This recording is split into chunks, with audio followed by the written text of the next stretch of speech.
બોલો સ્વામિનારાયણ ભગવાનની જય. જયેન્દ્ર પ્રસાદ સ્વામી, ગુરુ શાસ્ત્રી સ્વામી હરિપ્રસાદ દાસજી સ્વામી, આખી ગુરુ પરંપરા રામાનુજાચાર્યથી લઈ અને જયેન્દ્ર પ્રસાદ સ્વામી સુધી કૃષ્ણ વલ્લભ સ્વામીએ કીધી. એટલે વિશેષ મારે કહેવું નથી, કારણ કે મારે જ એવું કહેવું છે કે જે મારા પછી જે વક્તાઓ આવે એ બધા બહુ લાંબુ ન કરે અને ટૂંકું કરે. એટલે મારે તો ટૂંકું કરવું જ પડે. પછી થાય છે હું એનસી સ્વામી, આ બહારના જે સંતો આવ્યા હોય ને એ કે જૂનાગઢવાળાનું લાંબુ બહુ, એટલે હવે આપણે પછી ટૂંકું કરવું પડે ને. પણ જે આખી પરંપરા, અને એમાં ગોપીનાથ કુળની વાત હું કરું, બહુ મોટી જૂનાગઢની આ પરંપરા, આખી એ ગુરુકુલ પરંપરા એ પુરાણી સ્વામી ગોપીનાથ દાસજી સ્વામી એમનાથી શરૂ થાય. આ હું એટલા માટે કહું છું કે પુરાણી સ્વામી ગોપીનાથ દાસજી સ્વામી એના જે શિષ્યો હતા એ બહુ સમર્થ શિષ્યો થયા. એમાંના એક પૂજ્ય રામસુખ દાસજી સ્વામી, જે હરિપ્રસાદ સ્વામીના ગુરુના ગુરુ.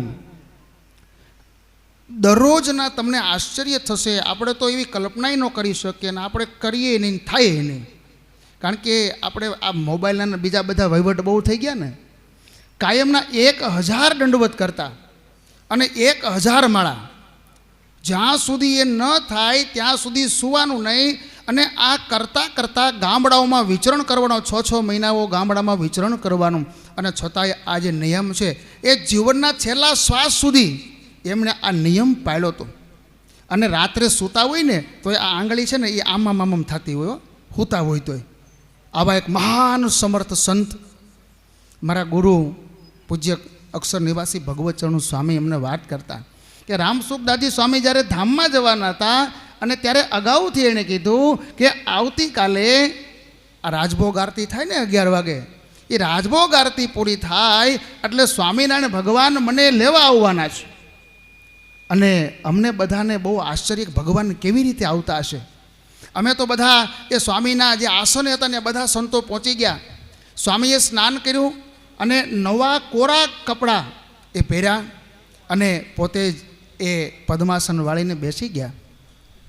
પછી અમને બધા સંતોને કીધું કે રાજભોગ આરતી પૂરી થશે એટલે મહારાજ આવશે, હવે મને મહારાજ તેડી જશે, પછી તમારે જમાશે નહીં, એટલે તમે બધા છે ને પહેલાં ઠાકોર જમાડી આવો. એટલે અમે તો ફટાફટ કે ઠાકોર જમાડવા ગયા અને ઠાકોર જમાડી અને આરતી જ્યાં થઈ અને ત્યાં અહીંયા સ્વામીએ કીધું કે મને મહારાજ તેડવા આવ્યા છે, હું મહારાજને ભેગો જાઉં છું. આમ તેજનો લીસોટો થાય એમ એ સ્વામી સૌને જય સ્વામિનારાયણ કહી અને ધામમાં ગયા. એ મહાન પરંપરા, એમાં એ રામસુખ દાસજી સ્વામીના શિષ્ય પૂજ્ય હરિચરણ દાસજી સ્વામી એવા જ મહાન સમર્થ સંત, એણે પોતાની જિંદગીના મોટા ભાગના વર્ષો એણે ગામડાઓમાં ફરીને સત્સંગનું પોષણ કરવામાં એમણે પૂરા કર્યા છે. એનો કંઠ એવો, રાજકોટ પૂજ્ય દેવનંદન સ્વામી એમના ગુરુ પૂજ્ય ભગવત સ્વરૂપ દાસજી સ્વામી એ રાજકોટમાં જ્યારે લક્ષ્મીનારાયણ દેવની સેવામાં હતા એ સમયે મારે પ્રભુ સ્વામીને પણ આ તકે યાદ કરવા પડે. એ બંને સંતો પ્રાયઃ એ ગામડામાં વિચરણ કરીને બાકીનો જે ટાઈમ છે એ ત્યાં મોટા ભાગે ત્યાં રહેતા.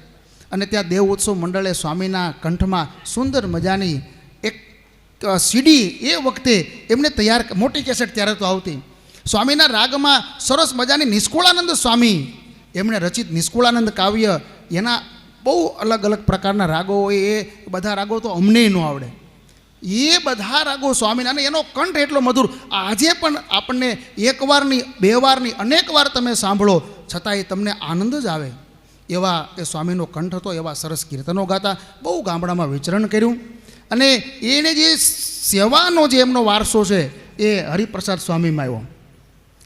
એનો કંઠ સારો, એ ગામડામાં એ બહુ ફર્યા. ત્યારે કીર્તને બહુ 4મી કાળીને 5મી કાળીથી બોલતા, અને અવાજ એવો ખીજાય ત્યારે 5મી કાળીથી જ બોલે. પણ મારો કહેવાનો આખો અર્થ એ જે સેવાનો જે વારસો છે નિર્લેપ સ્વામી, એ મોટામાં મોટો એનો ગુણ એ છે કે એમનો એક નાનકડી એક સંસ્થા છે. અને એ રામનગર હવે હાઈવેથી બહુ નજીક થાય. કોઈ પણ સંતો આવે, કોઈ પણ હરિભક્તો આવે, એ સંસ્થા એટલી વીઆઈપી કે એટલી બધી આમ સુખ સગવડતાવાળી કે એ નફો કરે એવી સંસ્થા જ નથી. આ તો ખાલી જે ભાગવતજીમાં એનસી સ્વામી, આ ઘણા હરિભક્તો કહે ને કે આ સાધુને પ્રાઇવેટને આમને તેમને, અમારે કાંઈ પ્રાઇવેટ છે જ નહીં, બધું ટ્રસ્ટનું છે. આ તો વામન ભગવાન જ્યારે બલિ મહારાજને ત્યાં ગયા અને બલિ મહારાજે કીધું કે માગો, એ કે મારે કાંઈ જોતું નથી, હું તો આ સાંભળ્યું કે તો બહુ સારો માણસ છે ને યજ્ઞ કરે છે, તને દર્શન દેવા જાઓ. હવે એમાં સંધ્યા વંદનનો સમય થયો એટલે મેં કીધું સંધ્યા કરી લઉં. હવે અડધી સંધ્યા, આ સાધુને બધી કથાને ખબર છે, આ તો મારે જે પોઈન્ટ ઉપર જવું છે એ તમને કહેવું છે.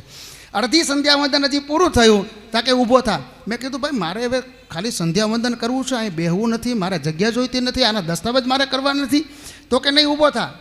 અડધી સંધ્યાએ મને ઊભો કર્યો એટલે મને એમ થયું કે મારી દસ્તાવેજવાળી 3 ડગલા પૃથ્વી હોય તો મને કોઈ ઊભો ન કરે.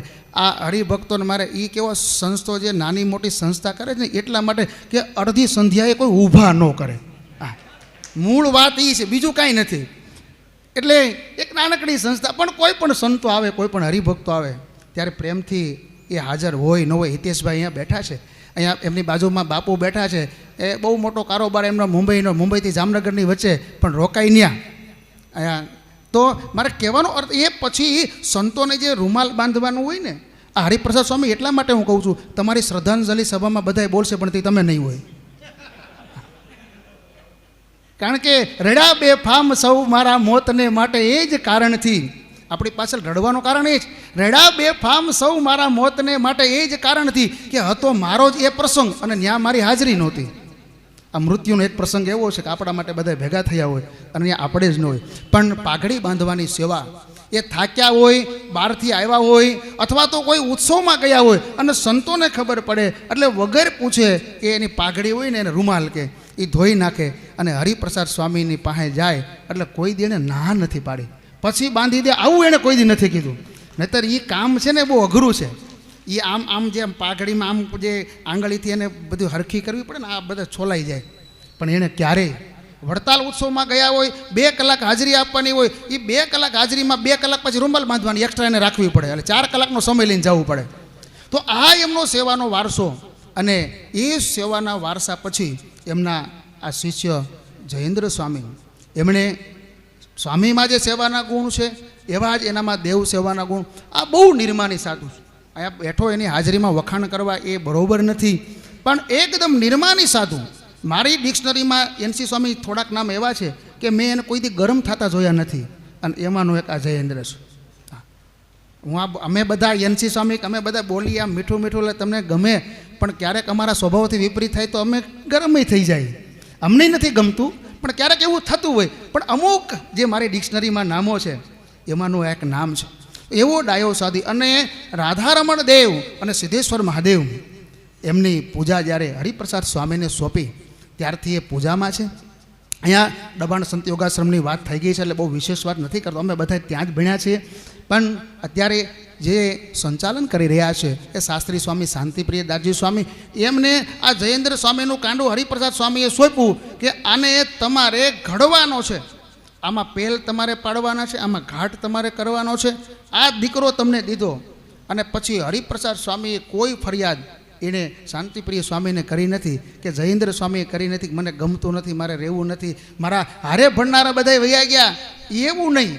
પણ ત્યાં એમની પાસે રાખ્યા, ભણ્યા, એની સાથે સાથે કથા વાર્તા, ઘનશ્યામ મહારાજની ત્યાં સેવા એમણે કરી, અને એ સેવા ત્યારે અહીંયા એને કામ આવી. તો એ જ્યારે કથા કરી રહ્યા છે, આવી ઉજ્જવળ પરંપરા એના એક સંત જ્યારે કથા કરી રહ્યા છે, અને આ તો ગુણાતીતાનંદ સ્વામીની પરંપરા છે, એનો આ વારસો છે.